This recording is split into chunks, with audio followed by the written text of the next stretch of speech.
Brahmachaloka Dipati Sahampati Katanjaliana Viradhammo Yachata Sandita Sata Parajaka Jatika Dese Tu Dhammam Anukam Imam Pajam.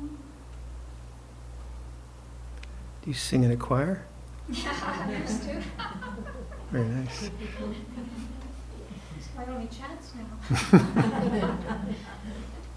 My dad used to sing in a choir, so we used to have choir music piping through the house so loud that we forced Dad to have earphones. Usually it's the kids that get the earphones. Namo tassa bhagavato arahato samma sambuddhassa. Namo tassa bhagavato arahato samma sambuddhassa. Namo tassa bhagavato arahato samma sambuddhassa. Buddhang dhammang sanghang namasami. Good evening to all our Zoom friends.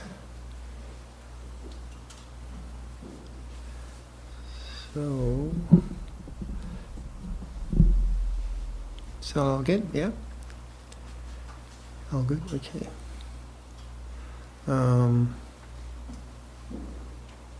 Natives are restless. Firecrackers. What is it? This firecrackers. So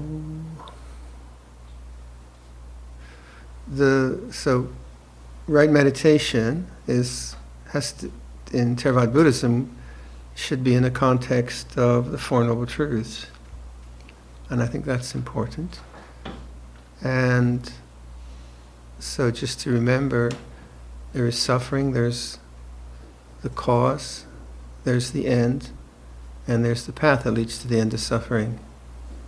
Now, the way that's said, it's said from the perspective of Dharma reality as opposed to conventional reality. So it's said, there is suffering. And that's important, because you're looking at it as a Dharma in a stream of consciousness. In the conventional realm, I am suffering. So if I had a business and the taxman said we're going to do an audit, and even though I knew my books were pretty good, I could get quite nervous and quite afraid. But I wouldn't just watch the fear. I'd get my books together. So that's a conventional truth. And always it's important that both, it's like trust in Allah and tie your camel. if you see what I mean. So the conventional truth, reality is very, very important. But in this context, we're dealing more with Dhamma reality. So the statement there is suffering is actually an awakening to the feeling of discontent, or whatever way that suffering might arise. It might be minor, just being irritated at something. It might be major, like a lot of fear. So that's important to see. So when you awaken to suffering, you're getting behind the narrative. In the conventional sense, you're in the narrative. You have to deal with it. And getting behind the narrative is getting beyond the I thinking. So you ask yourself, well, why is there this? What is this discontent? What is it like, really?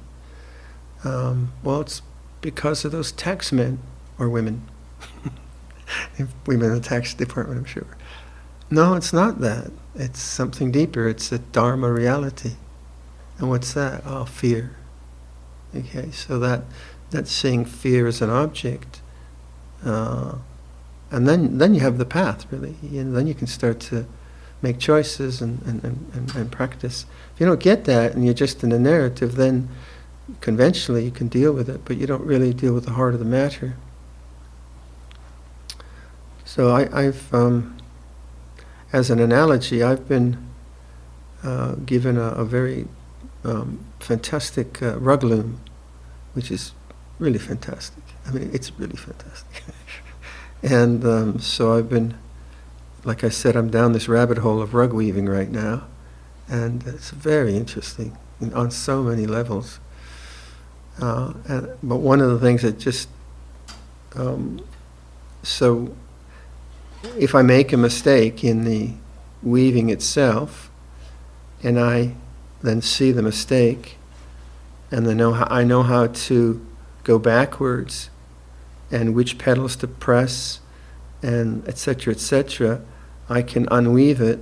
There's a kind of satisfaction in understanding how to undo it, and that gives me confidence in how to do it. You see what I mean? Like, was that like deconstructing or something?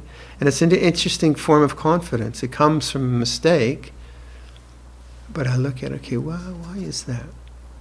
And why is that? Oh yeah, okay, I got it, nailed it. Or I just put on a new warp, 20-foot long warp. I want to do a few rugs.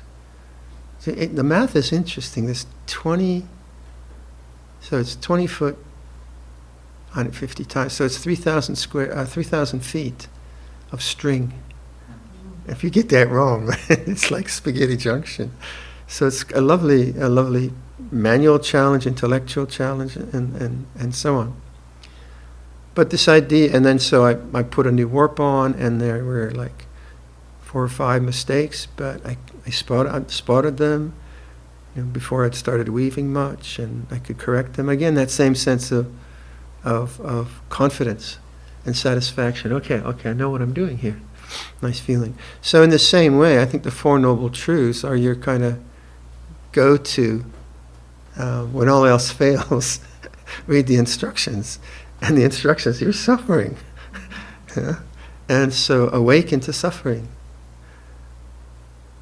And then what's the cause? It's, well, I want something that I don't have, or I have something that I don't want. Simple enough. And what would be the end? I have to let go of that. I have to let go of the wanting. What's the wanting? Where's the wanting? Now the question of wanting, obviously there's functional wanting. There's nothing wrong with wanting. Again, I want to put honey on my toast. It's not about that. It's not trivial. It's more about this kind of existential problem of kind of getting caught and in the flow of consciousness, and then suffering because of ignorance, because of wrong understanding, as we say. So, for instance, if you're meditating, and I set the clock for 50 minutes, and then usually, probably most people, after 40 minutes maybe, or half an hour, the thought comes up, how much more? That's common. If your meditation is going really well, you're surprised at the end, but I think for the most part, how much more comes up? So there's sort of a bit of restlessness there. And then if you look at the clock and there's 20 minutes left, you're in trouble. Then it's like, that much more? Am I going to get through this? So that's dukkha, that's suffering. And rather than really awakening to that, what happens is we meditate, not all the time, but this is not unheard of. We meditate, but in the background there's like, how much more? Or should I look at the clock or not? So there's a kind of wanting there. There's the wanting of the meditation to end, and it's not gross. We can sit through it because we were meditating, but to awaken to that, what's the wanting, and really to feel the tension of wanting, the restlessness of wanting, and so. Wanting feels like this.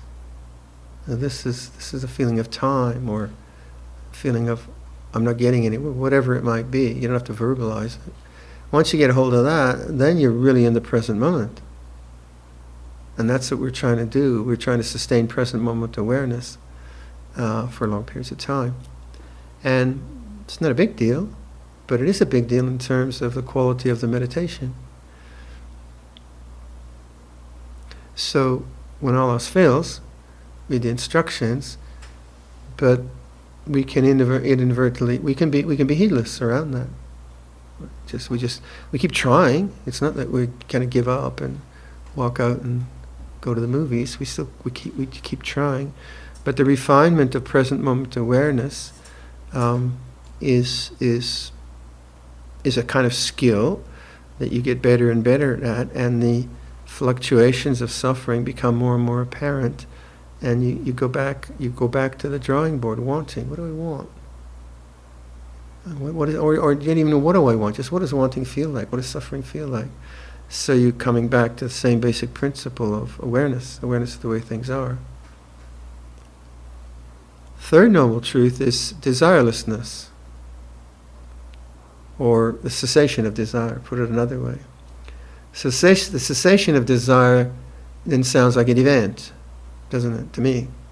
This event called cessation of desire. Next week, next year, it should have happened last year, 50 years, it hasn't happened.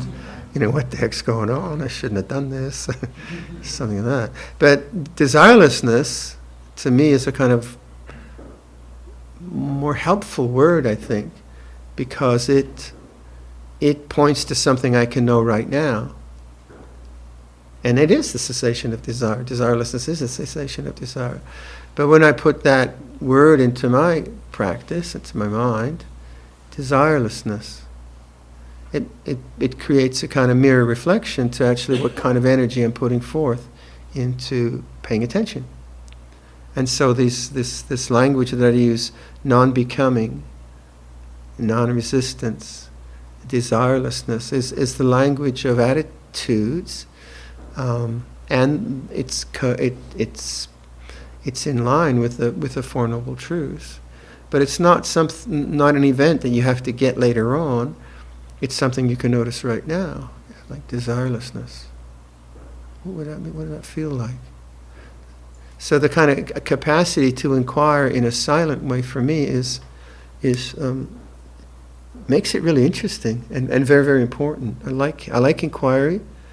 I like using like this lovely reflection from Simone Weil, that compassion directed to oneself is true humility. And well, that's interesting. So then I take an idea like that, and I think, well, what isn't desirelessness humility?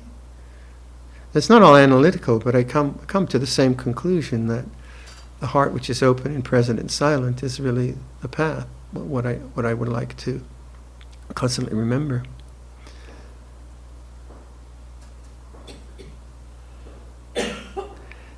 What I found in these kind of meditations is the ability to know things as they are is actually very subtle, because quite often I found in my own makeup is I'm looking for something, and I actually, as opposed to looking at what is, looking for something, and there's a kind of tension there that it's not gross, but the mind doesn't really settle into the way things are. So this kind of loving kindness mantra, someone asked about that, how I used it.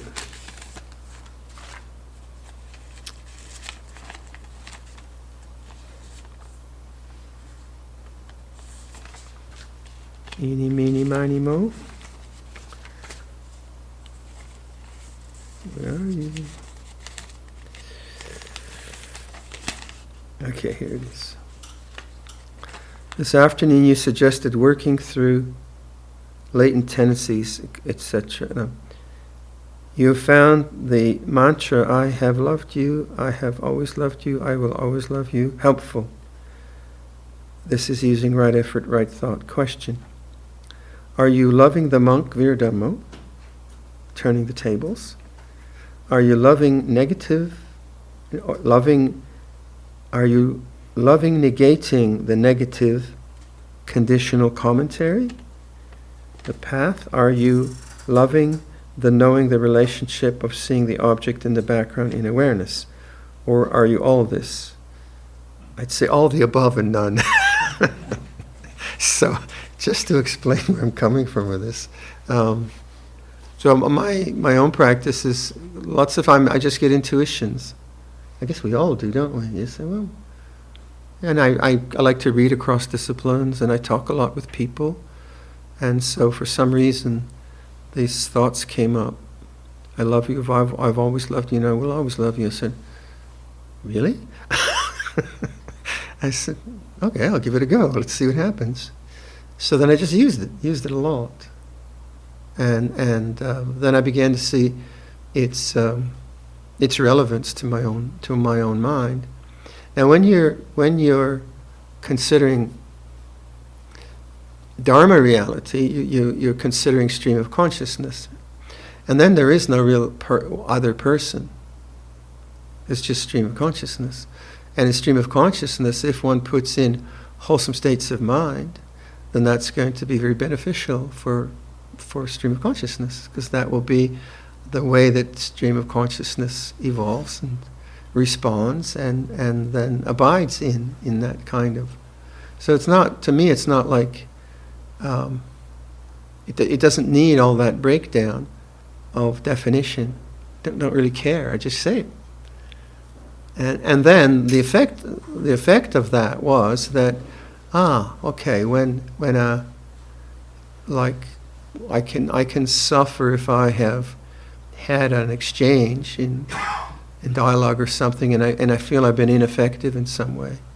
So that's where my self-disparaging mind can come up. So I was just doing the mantra, and said, yeah, and now there's the doubting self-critical mind. Not that I can't use that. I mean, I can use it too. But in this case, just Dharma reality. Oh, and I love you. And I've always loved you. And yeah, that feels all right. That works. So I found that in terms of the Four Noble Truths, the Second Noble Truth talks about the three types of craving, bhava, vibhava, and kama tanha. And vibhava is the desire to get rid of, or resistance, or trying to annihilate, and I found it incredibly effective for that. Really, really effective. And there's a lot in our makeup, in our conditioning, in our cultural makeup, in our familial makeup, which has self-disparagement in it. And because we're all intellectually conditioned, like we have a lot of intellectual tools that we use and skills, then the critical mind is very, very strong, and so that can be misdirected and misused. So I found that's really simple. So now I can just use that if I want, but sometimes I just feel that it doesn't feel balanced. Why it doesn't feel? There's no heart. Okay, I love you. I've always loved you. I will always love you. All right, we'll get a little bit of tone into this now. Tuning up the instrument. And so I just found it kind of, it is an aspect of metta bhavana, and just I found the language to be quite powerful. Metta I don't find is a powerful word for me, because I didn't grow up with it. I know, like Venerable Arnprior grew up in India, it's a very powerful word, or the Thai people, very, very powerful. But for me, love is a very powerful word. It's a different kind of a word. So it has a more powerful impact on me in the use of that word. So if you are using the instructions of the Four Noble Truths, then as you adopt this there is suffering attitude rather than I am suffering, that's very important, obviously. Having done that, then inquiry can take place. Well, what is it? What's going on right now? And quite often the suffering just falls away because you're attentive. But if it's not the case, and the example I give around my own social anxieties and fears, the problem wasn't the habit of social anxiety, it was the desire not to get rid of it. And so the obvious solution, I wish I would have known that mantra 48 years ago. But I use the same methodology of, there's fear, I love you, I've always loved you, I will always love you. And then that makes sense, doesn't it? Because the fear is a conditioned phenomena. that comes from childhood, from culture, for makeup, DNA, I don't know, past lives, doesn't really matter. And it just comes unbidden. No one asks for this. And then what? Well, what's the suffering? And that's an interesting question there, because the answer was constantly, well, the suffering is the fear, but no. It's not the particular condition, because the condition has arisen. It's just the way it is. But actually, it's the resistance to it in this case. And that difference, it's easy to say it, but quite often our habits of mind are so entrenched that we don't see the difference. But then, and that's where you get the confidence. You kind of like unweave it. Well, what's the real problem here? And then when you see that, like if it's a really insidious kind of habit, then it's not going to end just by the insight. You have to apply that insight. So I'm going to make mistakes in the weaving. I'm going to get, and I'm going to have to unweave it again. And when all else fails, read the instructions. What do I want that I don't have? What do I have that I don't want?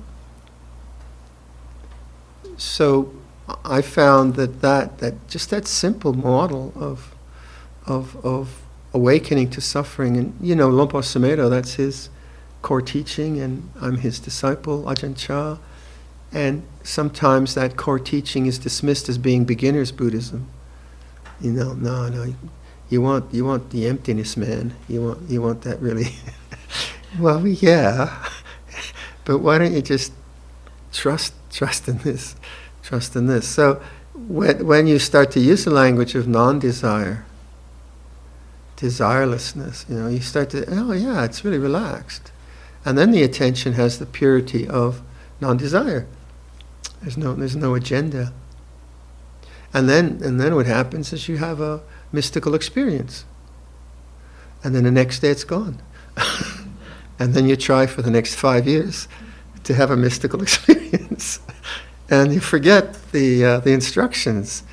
Why am I suffering? Well, because I can't get that mystical experience. I had it yesterday. I just try harder. And then 5 years later, why am I suffering? Because I want something that I don't have. Now, I mean, I've been through that. You get this really cool insight, or your mind is just like, oh man, this is bliss, this is good. And then desire arises, and then it comes up again. So like Zen mind, beginner's mind, or the idea, just burn it all up, let it all go. All your insights, just let them all go. I often talk about Lompo Liam's biography in, what's the book? What's that book? In Lompo Liam's book, what is it called? No worries. Huh? No worries. No worries, thank you. I always forget that, I don't know why. And in it, he describes his enlightenment experience, more than that, but what I find fascinating, it's in ordinary language, but his mind is just in all kinds of blissful states. And he says, yeah, and it was just bliss. And he's just mindful of it. And then, whoa. And then he has a whole day of dullness. Dullness just kind of crushes him. And dullness went this way. He's got just back with the same. So his practice in that period was so rigorous, it's almost superhuman, the number of hours he spent. But what struck me was he just had this rigorous awareness of the way things are, awareness of the way things are, awareness of the way things are. And to me, that's really, if it's samadhi, that must be what we mean. It must be something which is in line with desirelessness. So right effort, if it's conjoined with trying to get something, how could that be right effort? Trying to get rid of something, how could that be right effort? But if it's a rigorous presence, and I think that's why Lompo's mantra of "it's like this" is so very powerful. Now, again, of those of you who have listened to his talks, how many millions of times have we heard that now? It's like this. But it's actually not so easy, because you can be dismissive. It's like this, it's hot. Yeah. it's just Galilee, it's like this, which isn't mindfulness, it's just whinging kind of thing. But it's like this should bring you to silence. It's like this. It's like this, that, and that rigorous presence of silent attention into the into the present is really what the I think meditation should be about. Which isn't the same as just concentrating all the time. It's not like holding the mind saying, "Yeah, it's like this." It could be anything. The experience can be anything. It could be painful or beautiful, but it's like this, and then sustaining that. And that's, like, I suppose, why I kind of like these teachings. I try to refer back to awareness is the real thing, not the object. So there was a question on silence. I'm trying to blend all this in.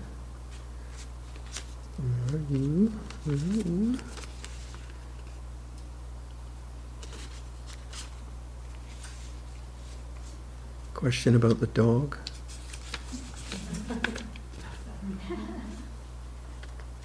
Two more. The last one.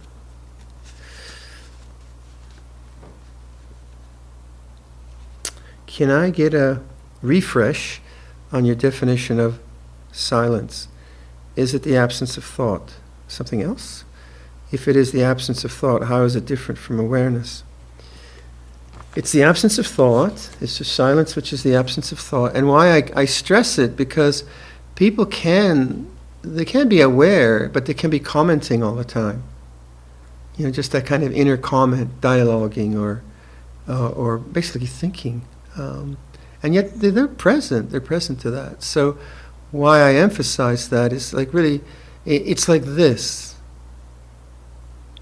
with no comment. Where it's like this. Is that what they mean? Is that what they mean when it's like this? That's thought. So it's like this. Or just like I say, listening. Listen to sound. And then notice the silence. And it's abiding as that silence where that we open to the unconditioned. There's like a gap or a crack in the worldly dharmas. So that's very important to notice the silence, because thinking is still a preoccupation with an object, still in the world of objects. And as long as it's the attention is not available, it's not open, but silence, then it's available. The rest is mystery. The rest is like grace, I suppose. I don't know what grace. I've been trying to figure out what grace is in Buddhism. But I think grace, like in Christianity, it's used a lot, grace, isn't it? Like I was reading about Simone Weil and how she had 3 mystical experiences, and you see that's grace. But what she says is that the factor that opens us to the unconditioned, she used different words, but is silence, attention which is silent. And I would agree with that. And that's for that question, that's why I kind of keep mentioning that. So it's not just about the sound, is it? It's the quality of attention. Now, when I say that, listen to the silence, and you put in desirelessness, and like tone it up with a bit of heart. I love you. So me, it's like tuning in, like this kind of radio. Do people use radio still? I don't know. You remember? We used to listen to Luxembourg, was it? Radio. You're just kind of tuning it in. And that's very personal. That's very, very intuitive. And I mean, that's the way I kind of operate.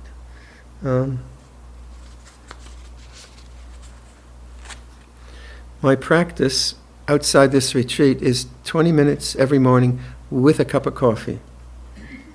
Thoughts on that? Problem or no problem? Not a problem, but I would do 2 hours. I think you should honor that cup of coffee. I know, 20 minutes is like, I do 2 hours and with a cup of coffee. So I'd say up the ante to 40 minutes, double it, with one coffee. But there's so much debate about coffee. He's trying to get off coffee. And I say, come on, man, you're deserting me.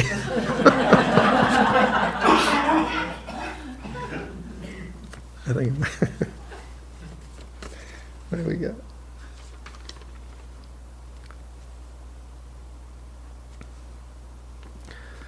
I think I'll save that for at the end of the retreat. During lying meditation, I usually listen to sound. After a few minutes, I then watch for the strongest bodily sensation, often discomfort. And with curiosity, I watch it to see what happens next. Correct or incorrect? Perfect. I do that too, yeah. So the thing about this way of practice is, if you're curious and you're not just into some kind of formulated structure of practice, which I think is very deadening, that you have to do it a particular way. But if you're curious and you just try stuff, like this mantra, I said, well, really? Well, why not? Let's give it a go. And you can't lose that way. You can just see what's the effect. And that also gives confidence, doesn't it? You say, oh, maybe, yeah, I'll try that. And then you do try it. You put it into practice for quite a long time. And then for yourself, you see, well, that's a good effect. Why is that a good effect? Ah, yeah, because it does whatever. So I always encourage that kind of intuitive part of ourselves where you read something and it sounds like it might be useful. I do that a lot. Okay, this is one I don't know if I can answer. I play competitive tennis and always want to win. It creates lots of wanting and tension, suffering. Should I watch it without aversion? Watch what? The ball? The other player? The suffering? I played a lot of sport, but it was always in groups. Like I rowed 8s for U of T, and I played a lot of basketball, volleyball, a little bit of squash. But I found the competition, that to win I had to be angry. I could play best if I got angry. I didn't like that. I didn't like that state of mind. We were with a group, it was kind of more fun. But obviously if someone likes competitive tennis, then there's something rewarding about it, and it's probably a downside. And the wanting and the tension, you can look at that. But if one thing creates aversion in stream of consciousness, then there's more aversion in stream of consciousness. Right? That's just the mind is going to be conditioned to more aversion. So the more aversion I put in to the mind, then that habit is going to be there. And vice versa, the more compassion I put in. But if I'm playing competitive tennis and I'm compassionate and I don't compete, I'm not going to get a partner. I guess you find, for me, it's like those kinds of things are craft.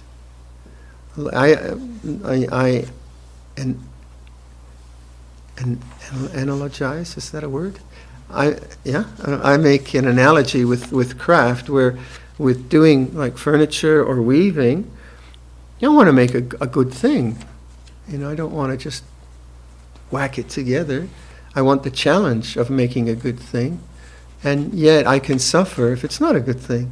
So then I use that.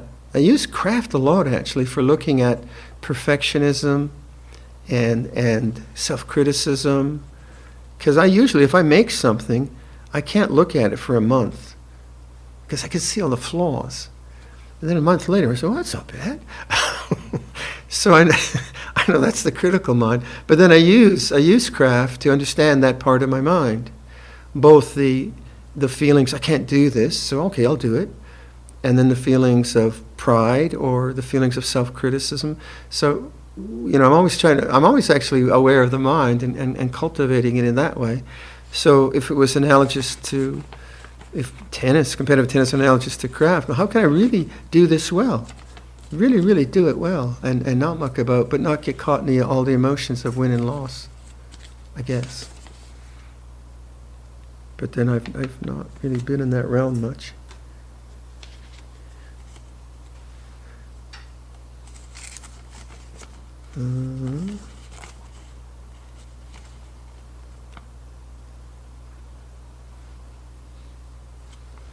What are views on meditating or trying to when your body just wants to sleep? Better to just sleep or better to try to meditate? Sleep. If you want to sleep, sleep. If you don't want to sleep, don't sleep.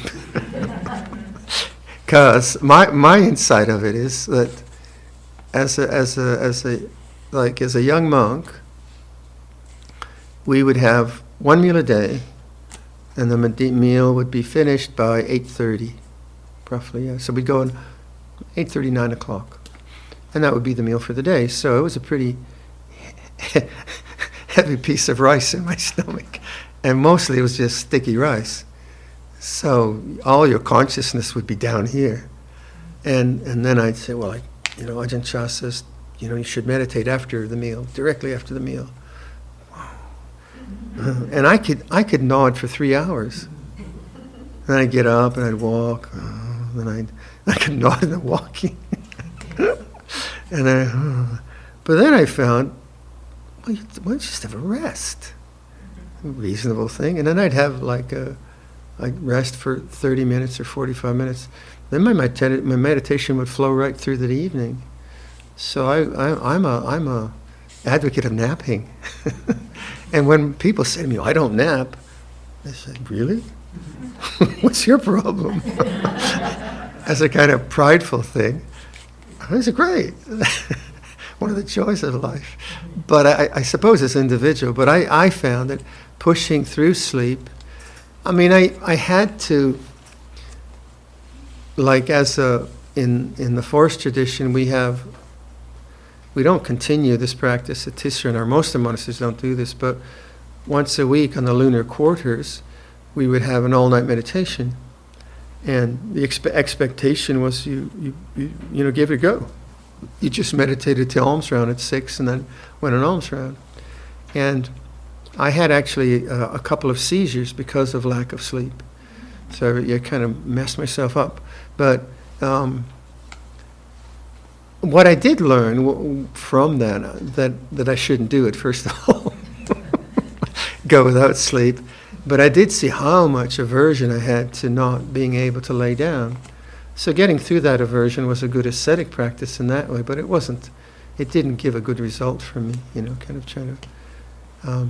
It gave a result where I could do this. I did fasting too, 10-day fasts and things like that. Kind of experiments that young monks do, but in the end, just live ordinary. Get enough rest, get enough food, and just keep maintaining the mind-body in a good way. But I think young monks, we like to do that. We just test ourselves and tough it out and things like that. We have a practice which is Sitter's practice. Very few monks have done this. I think Ajahn Amaro did it for a year, where we don't lay down. And laying down is a hard one to give up, because it's so pleasant. Some traditions, Master Shunwa's tradition, I think that's like a lifetime practice or something. It's called Nitsachik, I think. And so there are these strong ascetic practices which come to us in the text, the 13 Tudanga practices. But I found, okay, I can do that, but the result for my meditation and awareness really wasn't all that helpful. And I probably had to do it just as a young monk to say, okay, I can do that. But with sleep, it's a very, very personal thing. So Ajahn Chah, he had such powerful samadhi, apparently, that he could just, his meditation was his rest. His mind was so very, very powerful. So there's that too, and very accomplished beings. But for me, sleep was kind of really important to get that right in energy balance. And I had a seizure as a samanera where I'd done 2 2 weeks of sitters practice and tried to stay up a lot. And I was in a small monastery. They usually had 5 monks. Ajahn Chah had come with another 15 monks, and they were like 30 or 40 lay people. I was the last in the row of monks. We'd gotten our food. We had chanted the blessing. We're sitting there looking at the at our contemplating the food, and all of a sudden I'm on the floor, biting my tongue off into a kind of a grand mal seizure. And I don't remember this. And Ajahn Bagro jumps down and puts a belt in my mouth so I don't bite my tongue off. And so 2 hours later I kind of come out of it, and what had happened is I had, in the seizure, I had flicked my head back, and there was a louvered window there. It sliced my head open. So then I bounced on the floor, just get blood coming out of my, not pretty. And then they took me to horror stories. They took me to the local, I'm not sure, which didn't have a clinic, but it had a veterinarian clinic. So they took me to the vet. And like, well, they had no anesthesia or anything. And one of these curved carpet needles that I use for rug making. So they're holding me down. And Ajahn Bagro got ill and he left the room. So then I kind of walk out of there. I'm like totally dazed. And one of Ajahn Chah's disciples owned the Esso station. So Ajahn Chah's sitting at the Esso station drinking a Pepsi and enjoying himself, I guess. And he looks at me and says, "Take it easy, will you?" So I was very extreme when I was a young monk. I'm a bit of a more gentle creature now. What else have we got? Okay, that's done. I think I'm done. Yeah, there's one question, a couple I'll answer later. Right, so I think... So just to kind of conclude, like, keep that Four Noble Truths in the back pocket. Keep that as a reminder. So if something's not working in your meditation, don't just try harder. You can be trying harder, but you don't understand actually what's going on. And just stop meditating. Okay, what's it like now? Okay, it's like this. Regroup and regroup. Because that's what I did. I would just try harder because I was very willful, and the results were not great. I mean, that's the way I had to learn. But just regroup and awaken, come back to awakening. Yeah, it's like this now. And then see, because if you get to that place of awakened mind, then you can see, is your effort, are you trying to get something? Are you trying to get an experience? Are you looking for something? Or are you looking at what is? That's a big difference. But it can be so subtle in the mind you don't notice that. So then it's good just to stop doing whatever you're doing and just, it's like this. Then you have purity of attention. And then you can see, where you're coming from. All right, I'll leave you up for your reflection. Annamayang Dhammakataya Sadhu Karang Dadamase Sadhu Sadhu Sadhu Anumodami. Okay, Zoom friends, see you tomorrow.